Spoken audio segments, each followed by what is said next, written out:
This is Talking About Jesus. I'm Pastor Graham, and this is our weekly message. Today we are dealing with John chapter 18, verses 12 to 27. Now, as we go through this passage, we will be reading extensive parts of it as we proceed through. So I'm not going to read it to start our message today. Rather, what I would like to do is to tell you that interleaved in this passage, first of all, is the three denials of Peter, and interleaved with this passage is a few details of the trial of Jesus. Now, today is going to be slightly different.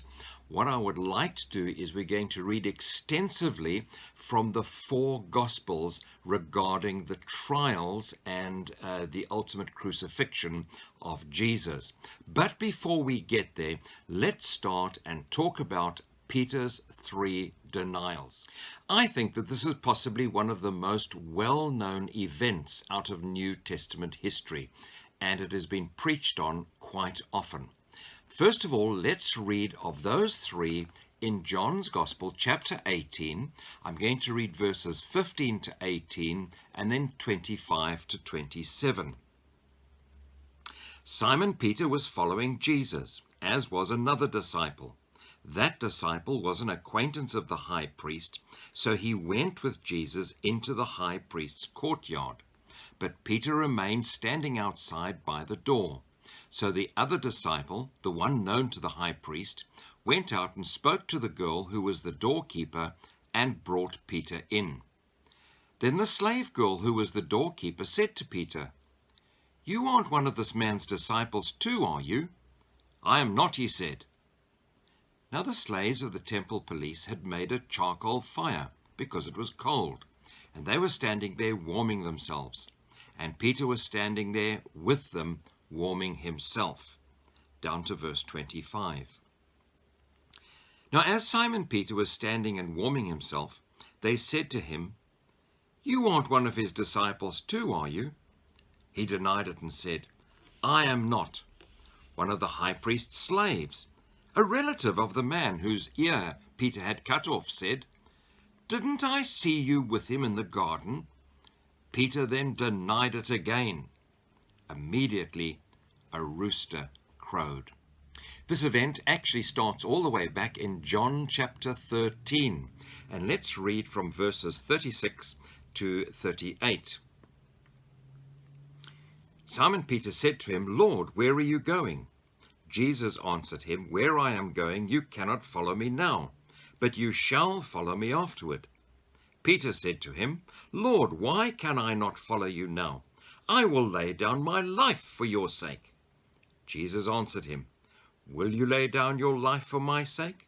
Most assuredly I say to you, the rooster shall not crow till you have denied me 3 times. In response to Jesus, Peter proclaims that he would not deny Jesus in his lifetime, and he would be prepared to lay down his life for Jesus. Well, Jesus knew better, and he prophesied exactly how Peter would behave later that very night.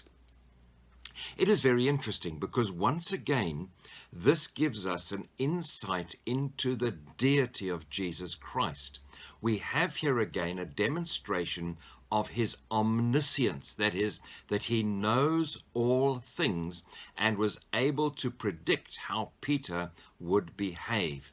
Of course, it is only God or someone who has these things revealed to him by God, such as the Old Testament prophets, that can say such things. But as for Jesus, he knew in himself these things.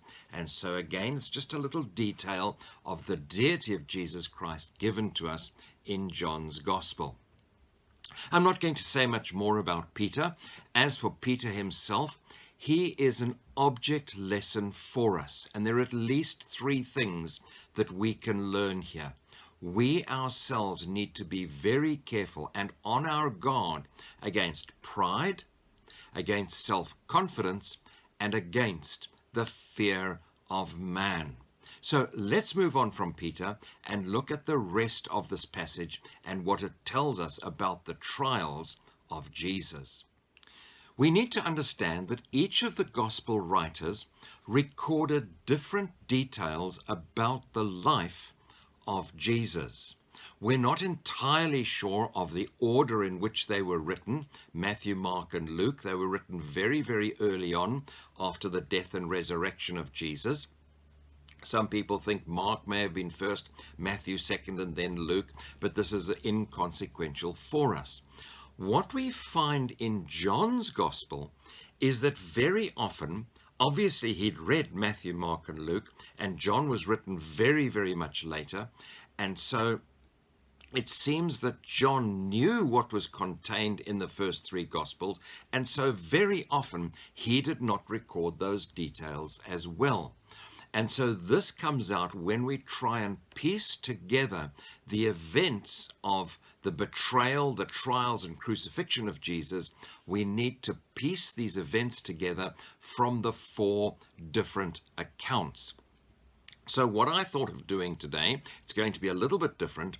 I would like to piece together and try to put in order the various events that took place that night, early that morning, into the next day. We're going to read significant portions of Scripture, so that's going to take up most of our time today. So let's start off, and I'm going to label these 1, 2, 3, 4, 5, and 6, because I think we can find 6 specific events. And let's start off and we see how they moved Jesus from place to place, person to person. Let's start off with the arrest of Jesus and how they took him to Annas, the high priest. He's called the high priest, although that year, of course, also he was father-in-law to Caiaphas, and it seems in some way that he kept his title, and that year Caiaphas was in fact the high priest. So we read in John 18 verses 12 and 13. The company of soldiers, the commander and the Jewish temple police, arrested Jesus and tied him up. First they led him to Annas, for he was the father-in-law of Caiaphas, who was high priest that year. So they haul him off first of all to Annas, and then follows his first interrogation or his first trial. Let's read that in John 18 verses 19 to 23. The high priest questioned Jesus about his disciples and about his teaching. I have spoken openly to the world, Jesus answered him. I have always taught in the synagogue and in the temple complex, where all the Jews congregate, and I haven't spoken anything in secret. Why do you question me? Question those who heard what I told them. Look, they know what I said. When he had said these things, one of the temple police standing by slapped Jesus, saying, Is this the way you answer the high priest? If I have spoken wrongly, Jesus answered, give evidence about the wrong. But if rightly, why do you hit me? Then Annas sent him bound to Caiaphas, the high priest. So secondly, we read that following this interrogation, this interaction with Annas, he is sent over then to Caiaphas. Now, we're going to read more about that if we look in our scriptures to Matthew chapter 26. So let's turn there and read together. I'm going to read verse 57 and then 59 to 68. Those who had arrested Jesus led him away to Caiaphas the high priest, where the scribes and the elders had convened. The chief priests and the whole Sanhedrin were looking for false testimony against Jesus, so they could put him to death. But they could not find any, even though many false witnesses came forward. Finally, 2 came forward, stated, This man said, I can demolish God's sanctuary and rebuild it in 3 days. The high priest stood up and said to him, Don't you have an answer to what these men are testifying against you? But Jesus kept silent. Then the high priest said to him, By the living God I place you under oath. Tell us if you are the Messiah, the Son of God. You have said it, Jesus told him. But I tell you, in the future you will see the Son of Man seated at the right hand of power and coming in the clouds of heaven. Then the high priest tore his robes and said, "He has blasphemed. Why do we still need witnesses? Look now, you have heard the blasphemy. What is your decision?" They answered, "He deserves death." Then they spat in his face and beat him and slapped him and said, "Prophesy to us, Messiah. Who hit you?" Now, John does not record this particular interrogation, but what is interesting to note is that Jesus does not respond to lying or false accusations, but when he is challenged by one of the people to say, or particularly the high priest, when he challenged him, "Are you the Messiah, the Son of God?" Then, of course, again he responds with this characteristic of Hebrew language at the time, ancient Hebrew, "You have said it," which is basically in our modern language of English saying, "Yes, I am." He agreed. He is the Son of God, the Messiah. And then he gives a further prophecy about future events. Just to mention that also here, Luke records part of this particular interrogation. So let's look at Luke chapter 22, and we'll read verses 63 to 65. The men who were holding Jesus started mocking and beating him. After blindfolding him, they kept asking, "Prophesy, who hit you?" And they were saying many other blasphemous things against you. Now, we're not quite sure of the next detail. In the morning, it is recorded that he appeared before the entire Sanhedrin. Let's read that again in Luke chapter 22, verses 66 to 71. When daylight came, the elders of the people, the chief priests and the scribes, convened and brought him before their Sanhedrin. They said, "If you are the Messiah, tell us." But he said to them, "If I do tell you, you will not believe. If I ask you, you will not answer. But from now on, the Son of Man will be seated at the right hand of the power of God." They then asked, "Are you the Son of God?" And he said to them, "You say that I am." "Why do we need any more testimony?" they said, "since we have heard it ourselves from his mouth." Now, we're not certain if he'd been moved to another place or if the Sanhedrin at this time had actually convened in the temple, not in the temple, in the courtyard of the high priest. We know it was a fairly significant courtyard. We're not particularly told. We're only told that they brought him to the Sanhedrin. And so this records his trial before the Sanhedrin.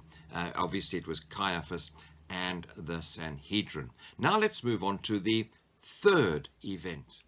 Now Caiaphas and the Sanhedrin send Jesus over to Pilate. So let's read this in Luke chapter 23. Then their whole assembly rose up and brought him before Pilate. They began to accuse him, saying, "We found this man subverting our nation, opposing payment of taxes to Caesar, and saying that he himself is Messiah, a king." So Pilate asked him, "Are you the king of the Jews?" He answered and said, "You have said it." Pilate then told the chief priests and the crowds, "I find no grounds for charging this man." But they kept insisting, "He stirs up the people, teaching throughout all Judah and Galilee, where he started, even to here." Now we need to notice here, once again, they've brought Jesus to Pilate, but here they have again brought false accusation. The first false accusation was he opposed payment of taxes to Caesar or to the Roman government. Jesus did no such thing. He actually said, "Pay what Caesar is due, but give to God what he is due as well."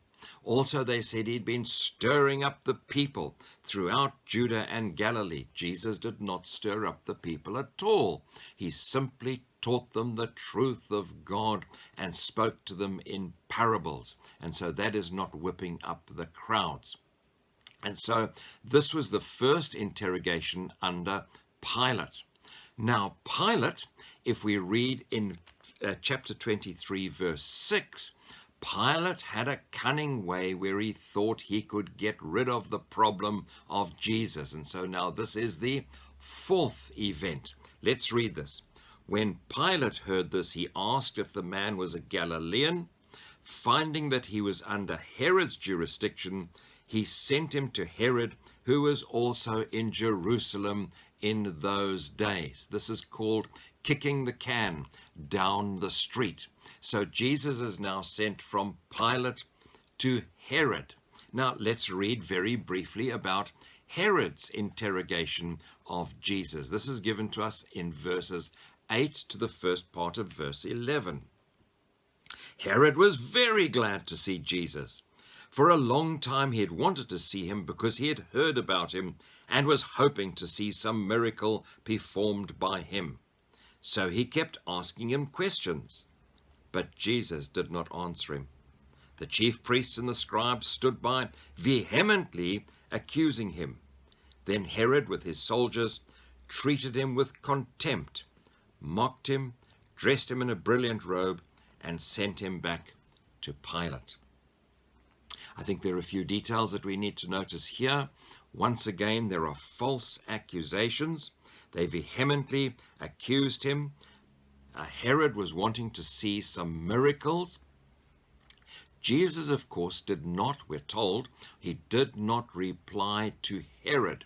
And we think the reason for that is, and we dealt with this very much earlier in our series in John, Herod was not the rightful king of Israel.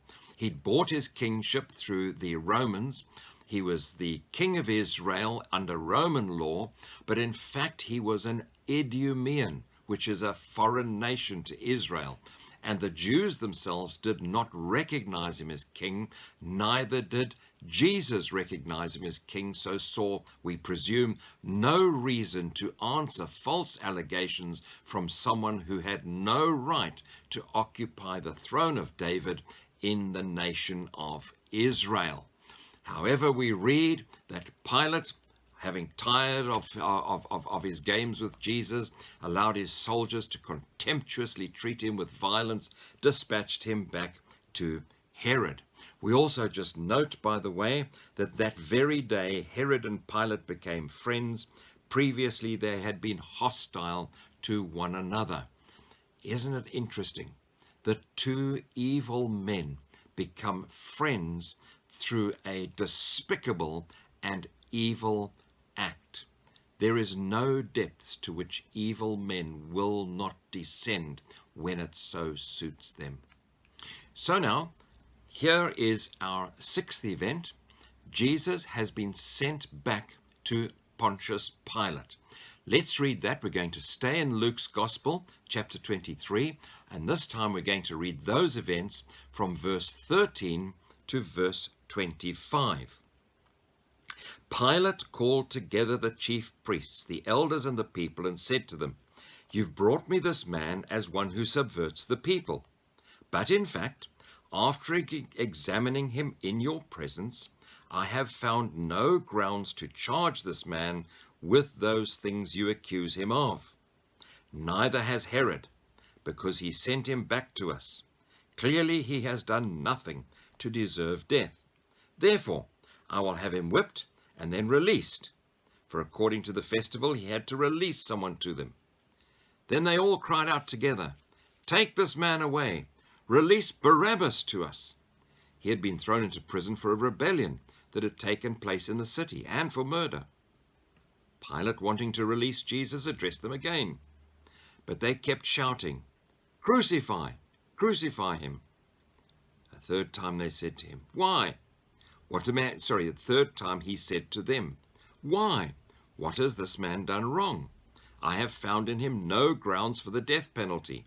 Therefore I will have him whipped and then release him." But they kept up the pressure, demanding with loud voices that he be crucified. And their voices won out. So Pilate decided to grant their demand and released the one they were asking for, who had been thrown into prison for rebellion and murder. But he handed Jesus over to their will. To this account we find a very similar section in Matthew chapter 27, verses 13 to 25. Much of it is very similar to Luke, but I just want to read the first few verses because it has got something that Luke didn't record. Jesus stood before the governor and he said, "Are you the king of the Jews?" Jesus answered, "You have said it." While he was being accused by the chief priests and elders, he didn't answer. Then Pilate said to him, "Don't you hear much they testify against you?" But he didn't answer him, not even one charge, so that the governor was greatly amazed. And then finally in Matthew chapter 27, verse 26, we find that Pilate finally delivers Jesus over. And this is what he says in verse 26. He released Barabbas to them, but after having Jesus flogged, he handed him over to be crucified. Now, we've covered an enormous amount of territory in these 6 events. What I'm going to do now is just briefly summarize them. What we're doing is we're taking information from Matthew, Mark, Luke, and John. They've not recorded all the same details, and we've taken this information, and we are trying to put it in order of events so we can picture in our minds what happened that dreadful evening. This, I think, is how we see it. First of all, Jesus is arrested and taken to Annas. We find that in John chapter 18. Annas, having interrogated him, sends him to Caiaphas. That's in John 18:24, Matthew 26:57 to 68. While there, Jesus appears also before the Sanhedrin, Luke 22:66 to 71. The Sanhedrin, having finished with him, they send him off then to Pilate, Luke 23:1 to 5. Pilate, hearing he's from Galilee, sends him over to Herod. Herod interrogates him. That's in Luke 23:6 to 11. Herod, finishing with him, sends him back to Pilate, Luke 23:11. And then in Matthew 27:12 to 25 and Luke 23:13 to 25, we read of Jesus' final interrogation before Pilate. And then in Matthew 27, verse 26, Pilate delivers him to be whipped and crucified. So here are our 6 events: Gethsemane to Annas, Annas to Caiaphas, Caiaphas to the Sanhedrin, that's all part of the same event, Sanhedrin to Pilate, Pilate to Herod, Herod to Pilate, Pilate to crucifixion. You know, my goodness, this is confusing. It's almost as if they did not know what to do with Jesus. It's apparent that the nature of evil men themselves were confused, and they kept passing this on to see what somebody else could do. However, true to form, they resorted to violence and injustice, and more or less they disclosed themselves really to be a bunch of thugs. Well, I hope you enjoyed that as we've extracted these details from the Gospels to see how they treated Jesus and the despicable manner in which he was treated. Well, that's our message for this week, a little bit different than we normally have, but I hope you enjoyed that, trying to get everything into order from our Gospels. Well, as usual, until we next meet together, may the Lord richly bless each one of you in the precious name of Jesus. Amen.